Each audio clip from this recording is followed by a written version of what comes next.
E aí, galerinha que assiste meu canal, tudo bom com vocês? Eu acho que eu errei de novo. Essa não é minha abertura, né? Essa não é minha abertura, de jeito nenhum. E aí, galera, tudo bom? Como é que tá? Boa tarde, pessoal do segundo ano. Vamos agora para uma videoaula, né, que a gente vai ter agora sobre o espaço urbano no mundo contemporâneo. A gente vai estudar sobre agora urbanização. Nas últimas aulas nós vimos estudando sobre a população, né, brasileira principalmente, faixas etárias, população economicamente ativa. E hoje nós vamos estudar sobre o processo de urbanização, que tem a ver, né, e vai continuar na mesma vertente da ideia da formação da população. E vai ser uma coisa bem rápida, bem objetiva, como eu sempre falo para vocês, né, já que agora é só o vídeo gravado. Qualquer dúvida vocês podem tirar comigo no comentário no YouTube, ou até mesmo perguntar aí no Instagram, tá? Que eu vou estar sempre disponível, ou no Classroom, que eu vou disponibilizar lá. As perguntas podem serem feitas, tá certo? Então vamos começar o nosso processo de urbanização. Na verdade, o processo de urbanização, como um todo, no geral, ele acontece, né, principalmente por conta do êxodo rural. O êxodo rural é a saída do homem do campo para a cidade. Mas aí você vai ter a questão dos motivos que levam a pessoa a sair do campo para a cidade, né? Houve uma transformação muito grande pós-revolução industrial que aconteceu na Inglaterra nos meios de produção.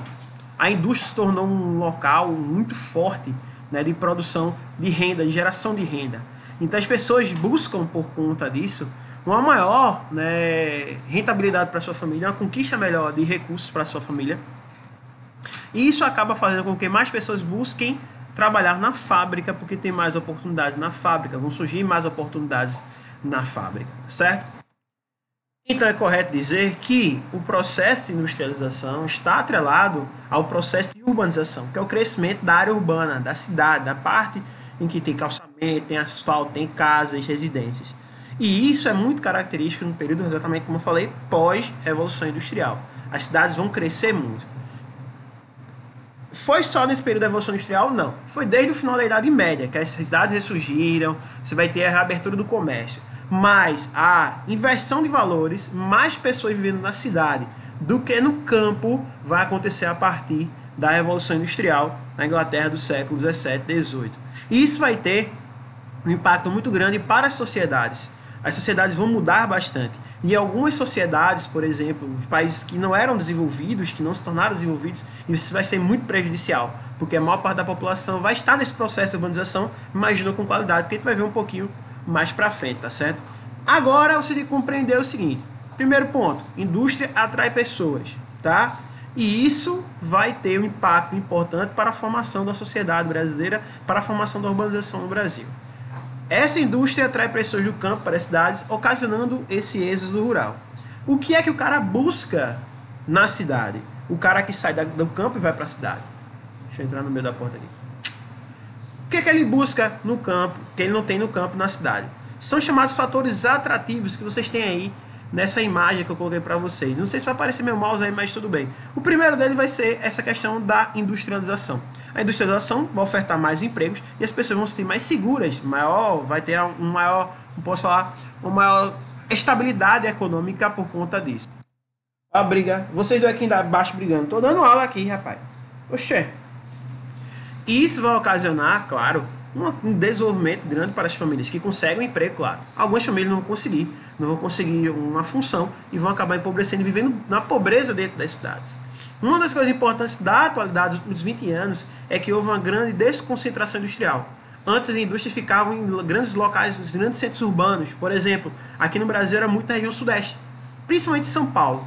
Hoje, nos últimos 20 anos, 30 anos para cá, você vê uma descentralização dessas indústrias. Nós temos várias indústrias próximas aqui à nossa própria cidade, por exemplo. Nós temos fábricas da Nissin, em Glória. Nós temos a fábrica da Sadia, em Vitória. Então, lá da Anjo, entre outras fábricas também vão ter em Vitória. Então, você vai ter uma desconcentração dos grandes centros urbanos para os menores, porque é mais barato colocar uma fábrica hoje num local mais distante, pouco mais distante dos grandes centros urbanos, mas que o terreno é mais barato, a água é mais barata, a mão de obra é mais barata. Então houve essa desconcentração industrial. E isso também ocasionou a mudança de pessoas para essas cidades menores que acabaram se tornando maiores. Para vocês terem ideia, Goiânia, que tem a fábrica da Fiat, o aluguel lá era R$300, antes da fábrica da Fiat se instalar lá. Hoje é mais de 1.000, porque houve uma busca maior né, por residências para morar na cidade, para trabalhar na fábrica. Então houve um aumento gradativo do quantitativo de pessoas e, consequentemente, do custo de vida nessas cidades, tá certo? Segundo ponto, que a pessoa busca na cidade, emprego. Você busca emprego, como eu falei para vocês, o foco principal é emprego. O grande atrativo da cidade é esse, é a geração do emprego. Não somente na indústria. Hoje a indústria gera parte dos empregos, mas a maior parte vem de serviços, que nós vemos hoje prejudicados, por exemplo, muita gente reclamando, com razão, claro, a questão do isolamento social, é porque boa parte dos serviços não estão sendo prestados e as pessoas perdem, por conta disso, serviço e comércio, perdem o emprego, perdem o investimento, porque não tem como prestar o serviço para evitar exatamente a contaminação com Covid-19, para atender o isolamento social. Hoje a maior parte das pessoas do Brasil vivem do trabalho de serviço. O que seria serviço, Mauro? O que seria serviço, Mauro? O que é serviço? Eu respondo para vocês, é fácil. Serviço é tudo aquilo que você presta para alguém. Por exemplo, eu estou prestando serviço para vocês agora. Estou ensinando, estou vendendo minha força de trabalho. O pessoal que trabalha na limpeza lá na escola, por exemplo, um gari, por exemplo, um médico, é tudo prestação de serviço. A maior parte dos empregos hoje no Brasil vem da prestação de serviço. E onde existe maior prestação de serviço é exatamente nas cidades. Show de bola? Vamos continuar. Outra coisa que você procura muito, isso aí é um fato, quem vive em um estado menor, então no sítio, que é a galera de Machados aí, galera de Machados, do sítio, é os serviços de lazer. Um deles seria a ideia do serviço de lazer. O lazer seria um cinema, um teatro, um show, algo do tipo que você não tem na sua cidade, um barzinho, restaurante que você não tem em grande quantidade na sua cidade, uma diversidade maior. Você vai buscar também educação de qualidade. Muitos de vocês moram em outras cidades, por exemplo, e não tem a escola de referência na cidade que vocês moram, vocês têm que buscar em uma outra. Quando vocês passaram na universidade, vou botar fé, viu? Quando vocês passaram na universidade, vocês vão chegar lá e vão geralmente estudar em outra cidade, porque na de vocês e nem da gente, na de Limoeiro tem universidade. Tem, mentira, eu falei besteira agora. Tem, mas pode ser que não seja na área que vocês querem, aí vocês têm que ir para outra cidade também. Então vocês vão estar buscando um outro tipo de serviço. Saúde também, muitas pessoas vêm para o Hospital do Limoeiro porque é um hospital regional, vem do outro estado para cá para o atendimento. Aqui não tem, manda para Recife, então você busca em outra cidade também um atendimento para a sua saúde. Transporte público, moradia de qualidade, você vai buscar tudo isso numa área urbana, que geralmente você não encontra no sítio. Eu viajei para sertão, fui o carro do meu colega lá, que é caipora, né, longe pra caramba. Vou até mandar depois esse vídeo pra ele, lá no Crato. A gente chegou em lugares, meu amigo, não tinha nada, era casa no meio do nada. A gente andava 20, 30 quilômetros, 50 quilômetros, 100 quilômetros eu andei, não tinha uma cidade. Imagina um cara que veio no meio desse negócio para conseguir todo esse tipo de serviço. E para um hospital, passou mal para o hospital. Como é que ele vai chegar? Quanto tempo ele vai demorar para chegar para conseguir um atendimento de qualidade? Então é um problema enorme para quem não tem esse tipo de serviço sendo prestado. Então eles buscam nas cidades, morando nas cidades menores ou maiores ou medianas. Você vai buscar sempre esse tipo de qualidade de vida, tá certo? Show de bola? Alguma dúvida? Já que você não tem nenhuma, vamos continuar. E aí você vai ter também os problemas que existem em qualquer cidade, os fatores repulsivos das cidades. Quais seriam os fatores repulsivos? Espera aí, viu? Cachorro novo aí, passa um cachorro aqui, é só latidos. Quais seriam os fatores repulsivos que afastam pessoas dos grandes centros urbanos?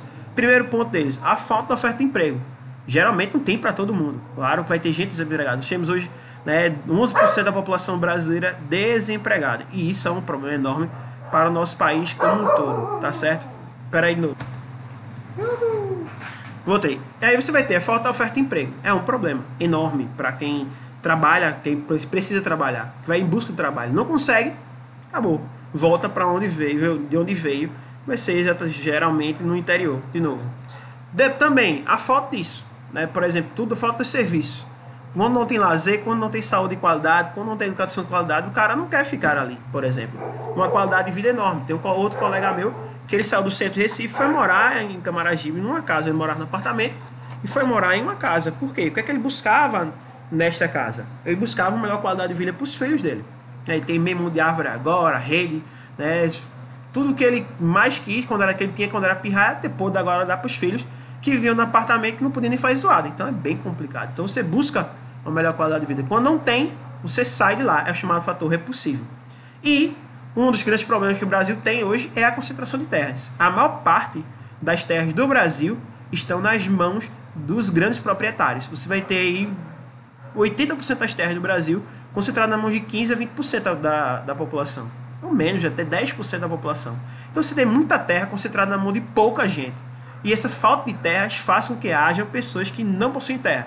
Que aí vocês conhecem no Brasil, que é o chamado MST, o Movimento dos Sem Terra. As pessoas que não possuem terra e querem, para poder sobreviver, algumas delas tentam e buscam e conseguem de acordo com a ajuda do governo, muitas vezes, ou até mesmo dos próprios fazendeiros que criam um sistema de parceria. Tá certo?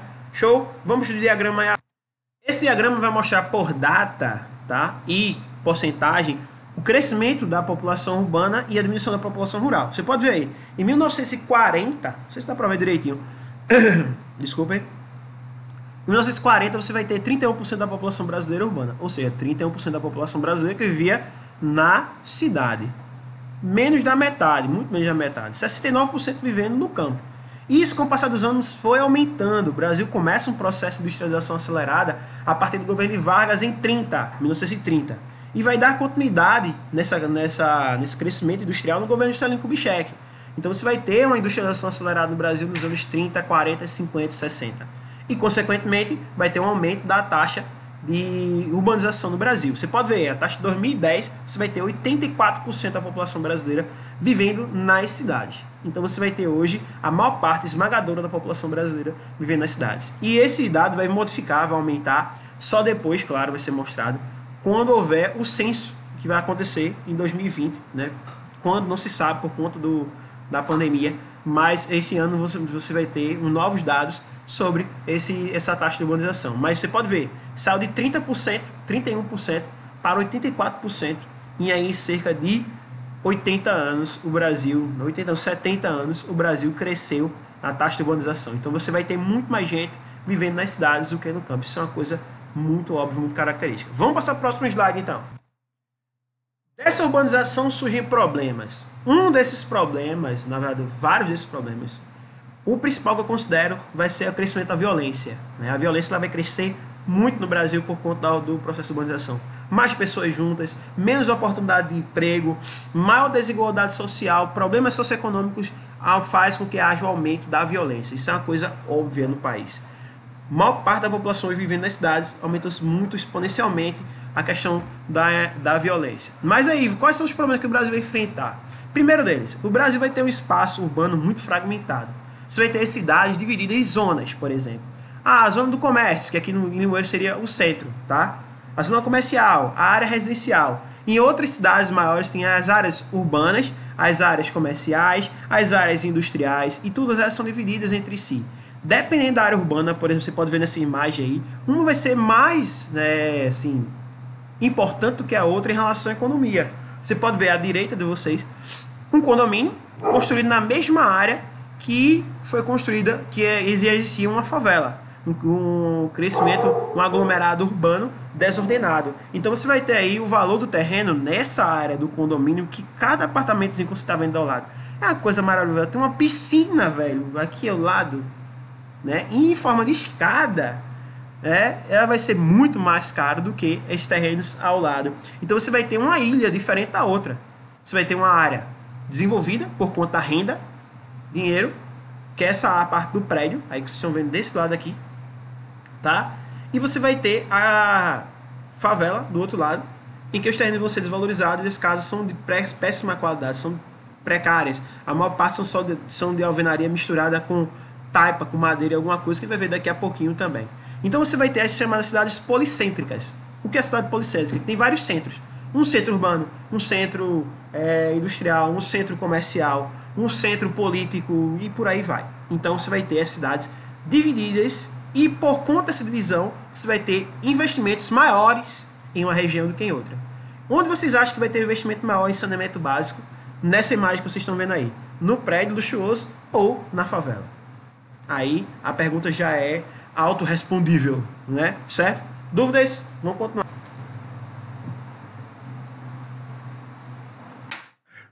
Melhorou. Agora vai. E aí você vai ter o que tem de gritante entre essas pessoas que vivem numa área e na outra? A diferença de renda. A renda entre elas é muito diferente. O que uma ganha e o que a outra ganha é muito diferente. Você vai ter uma concentração de renda muito mais nessas pessoas que estão nesse prédio luxuoso, o DK, do que na favela que estão no DK. E isso vai fazer com que haja, consequentemente, uma violência, um aumento da violência urbana. Porque sem a falta de renda, sem a falta de emprego, sem a falta de escolaridade, as pessoas acabam, a maior parte delas, caindo na criminalidade. Isso é um fato óbvio. A criminalidade do Brasil está envolta, está atrelada diretamente à falta de oportunidades para muitas pessoas.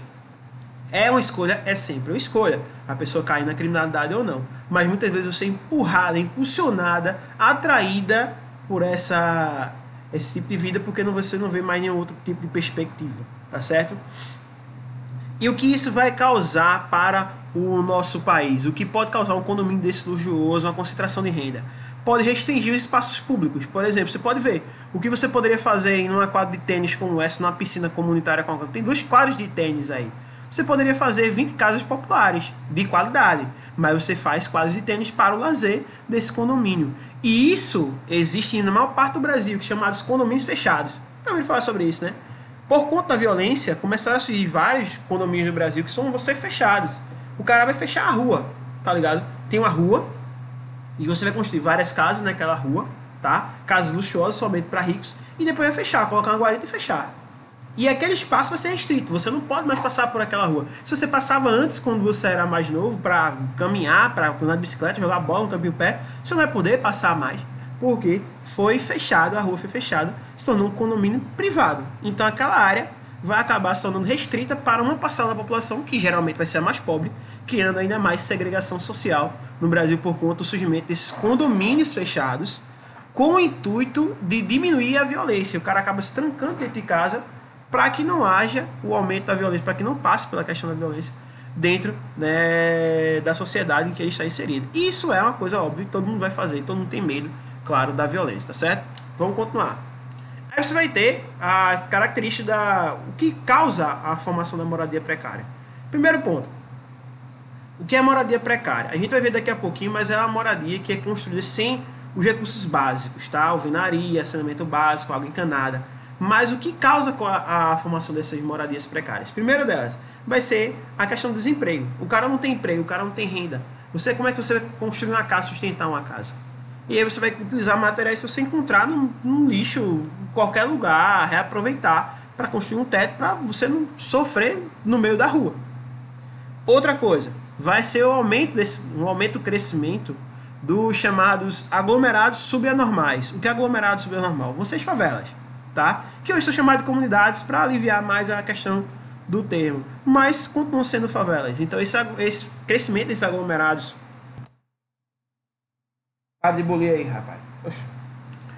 Esses aglomerados subnormais, desculpem, eles vão acabar crescendo por conta desse desemprego, por conta da migração acelerada, da quantidade de pessoas que vai vir para a cidade, do crescimento urbano acelerado. E tudo isso é responsabilidade do governo, tem que ser a responsabilidade do governo. De acordo com a Constituição, né, de acordo com a Declaração dos Direitos Humanos do Cidadão, feita pela ONU, assinada por maior parte das nações do mundo, as pessoas têm direito à moradia, têm direito ao emprego, à saúde, à educação, à segurança. Ela tem direito, não é dever, é direito dela ter moradia de qualidade. E os estados, os países, eles não ofertam isso, não têm o objetivo de fornecer para a população, né, esse tipo de qualidade de vida, porque não é do interesse das classes de elite, da elite. Querem manter essa população pobre para poder se aproveitar dela numa função do emprego mais baixa, recebendo menos.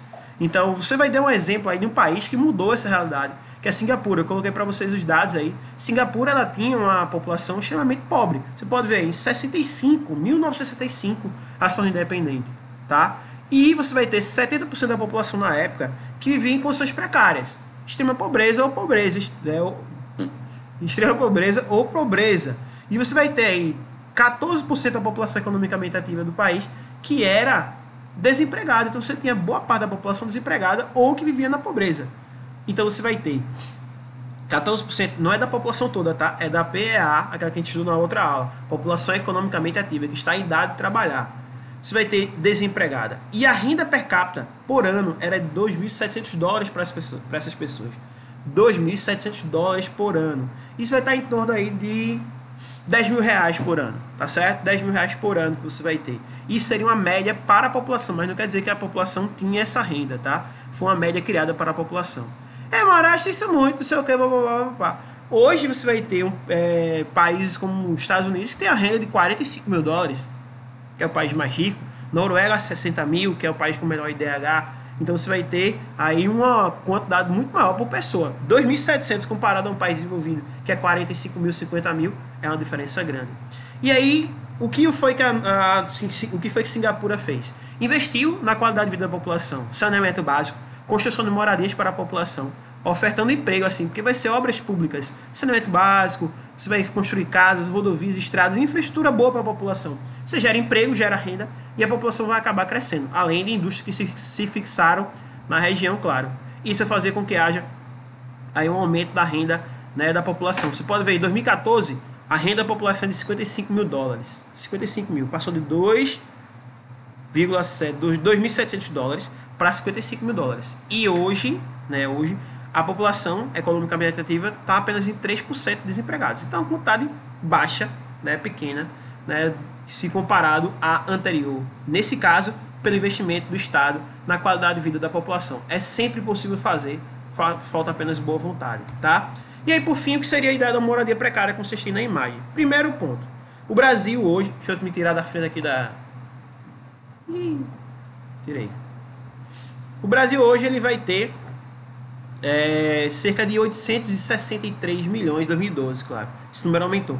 De submoradias. Esse tipo de moradia que vocês têm aí. Que é a moradia que não vai ter a estrutura básica. O que seria isso? O que é que a submoradia tem?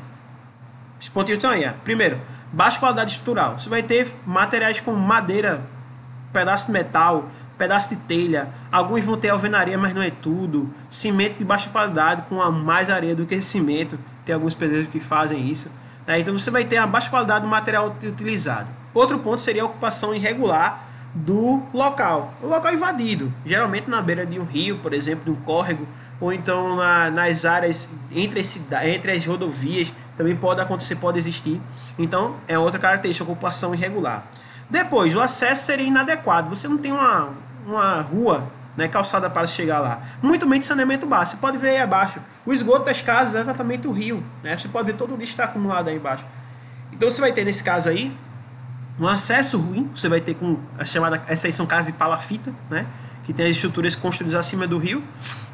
Passarelas estreitas, que as pessoas podem cair a qualquer momento, uma tonteira, um pirraia que passa e empurra você dentro da água, você cai nesse monte de lixo aí, e você não tem saneamento básico, o que causa um quantitativo muito grande de doenças, provocadas pelo contato com os animais, que acabam causando essas doenças na gente. E, por fim, as condições de segurança das habitações.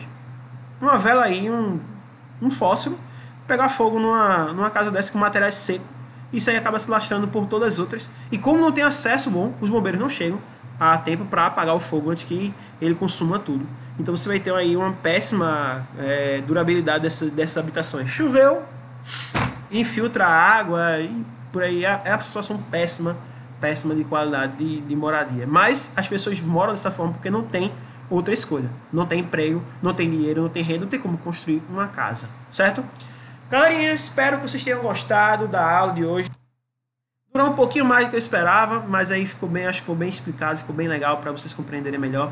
E até a próxima semana a gente vai ter mais vídeos, vou postar para vocês de novo. Beijos e abraços, obrigado pela atenção e fui!